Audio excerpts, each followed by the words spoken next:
पाठचर्या और समावेशी कक्षा की संपूर्ण प्रश्नोत्तरी, जिसमें 20 में से 20 अंक मिलेंगे। यह पार्ट 2 है दोस्तों। चूँकि 20 प्रश्न है तो अलग अलग प्रश्न आते हैं, तो दूसरा भाग भी आपको देखना पड़ेगा ताकि जिससे पूरे अंक आपको मिल सकें।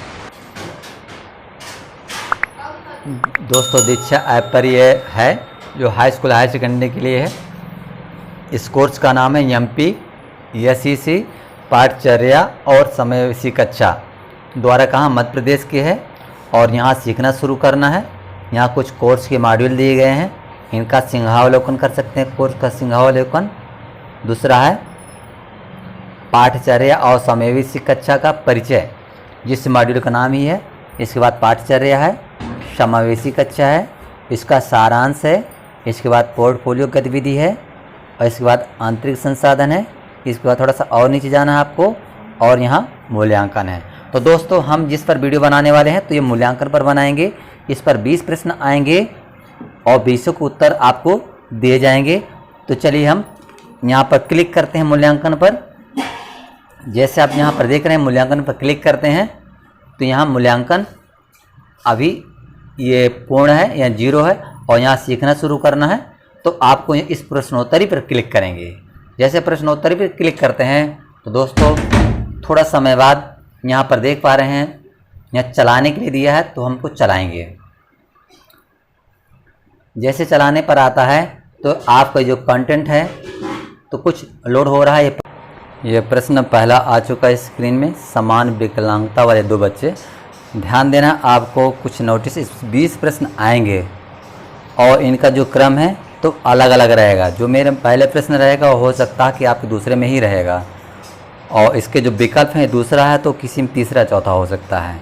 और दोस्तों एक बात और ध्यान देनी है कि 20 प्रश्न तो इसमें है, लेकिन 20 के 20 नहीं मिलेंगे। इसलिए इसके 2 भाग, इस वीडियो 2 भाग बनाए गए हैं, भाग 1 और भाग 2। तो आप भाग 1 और भाग 2 दोनों को देखना, जब भी आपके 20 के 20 प्रश्न मिलेंगे, अथवा कि पूरे के पूरे नहीं मिलने वाले हैं।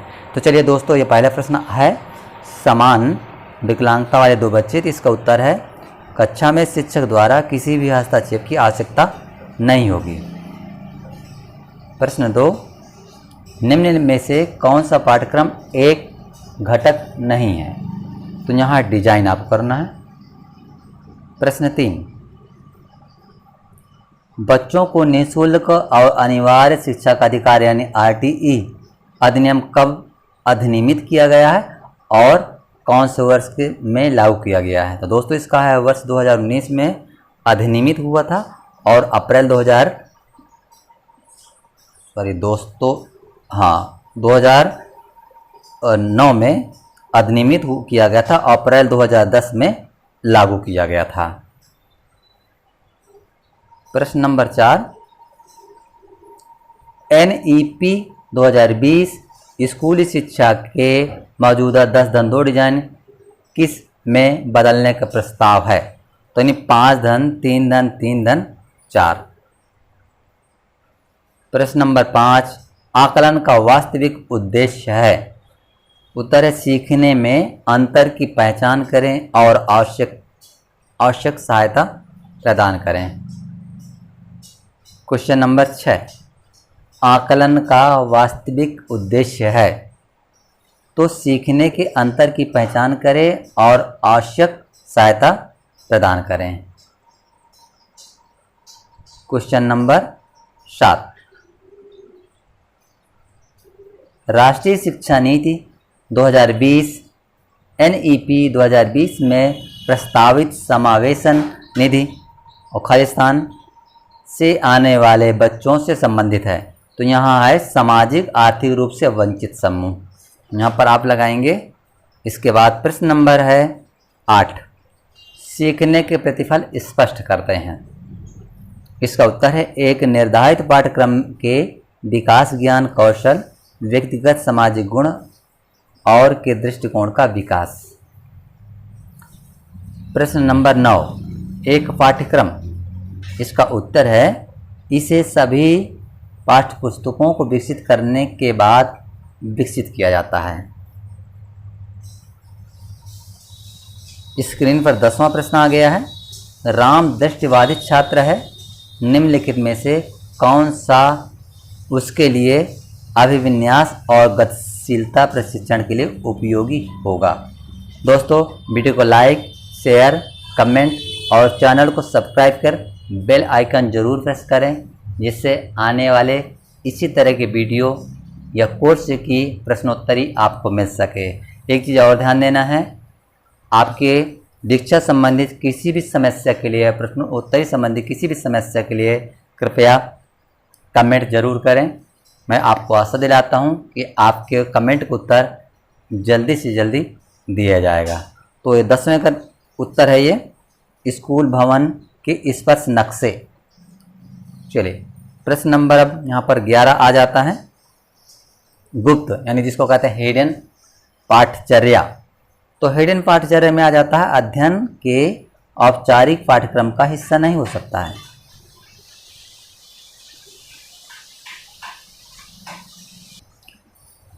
तो इसका उत्तर देने के बाद नहीं हो सकता है।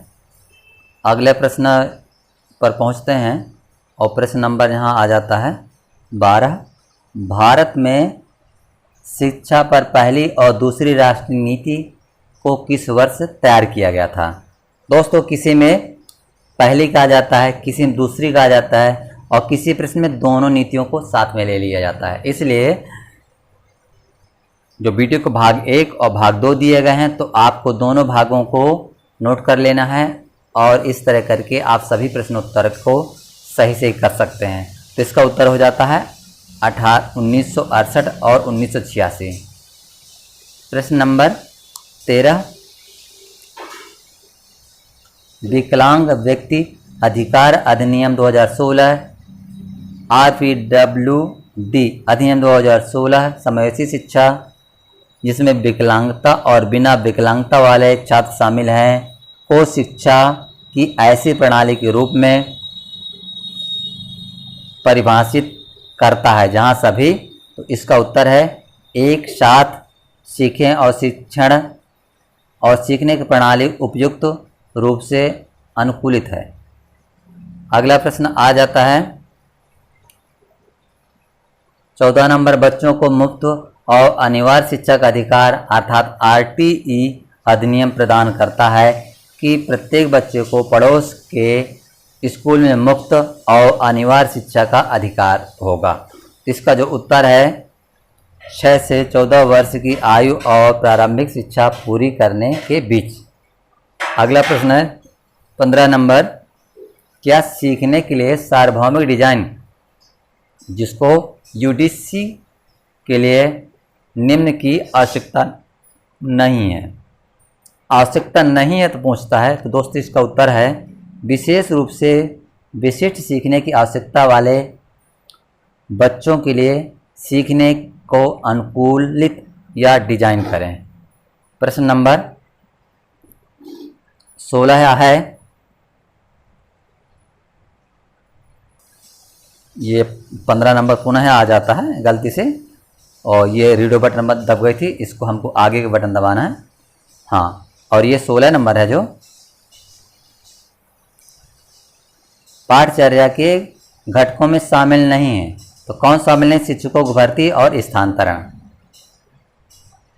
प्रश्न नंबर 17 है, समावेशी कक्षा के निर्माण के लिए निम्न में से कौन सा महत्वपूर्ण नहीं है? इसमें महत्वपूर्ण नहीं है तो विद्यालय का स्थान लगाना है। इसके बाद अगला प्रश्न चलते हैं, निम्नलिखित में से कौन सा कथन पाठचर्या के लिए मान्य नहीं है?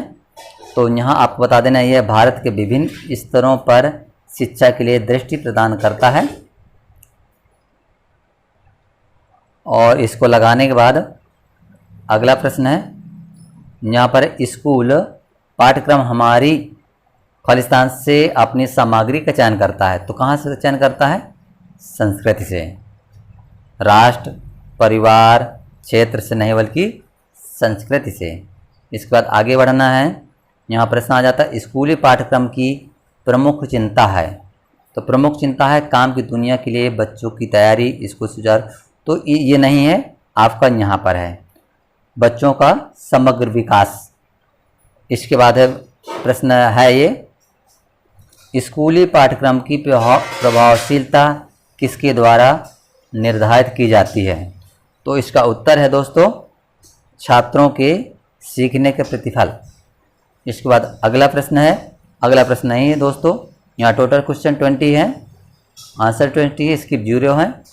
ध्यान देना है दोस्तों, यदि आप में से 18 या 19 यहाँ क्वेश्चन रहते हैं, यहाँ स्किप कहीं भूल से हो जाए या कहीं समझ रहे हैं कि आपकी गलती हो गई है, तो इस रिव्यू बटन का इस्तेमाल करके पुनः आप 1 2 3 इस क्रम से देखते जाएंगे और उस जहाँ पर गलत हो उसको सुधार सकते हैं। तो चलिए अब हम सबमिट करते हैं और देखते हैं अपना स्कोर कितना है। तो सबमिट बटन को क्लिक करेंगे और सबमिट बटन जैसे क्लिक करते हैं दोस्तों, तो यहाँ पर स्कोर 19 है, 20 में से 19 जो 95% है। दोस्तों अंत में वीडियो को लाइक, शेयर, कमेंट और चैनल को सब्सक्राइब जरूर करें। वीडियो देखने के लिए आपका बहुत बहुत धन्यवाद।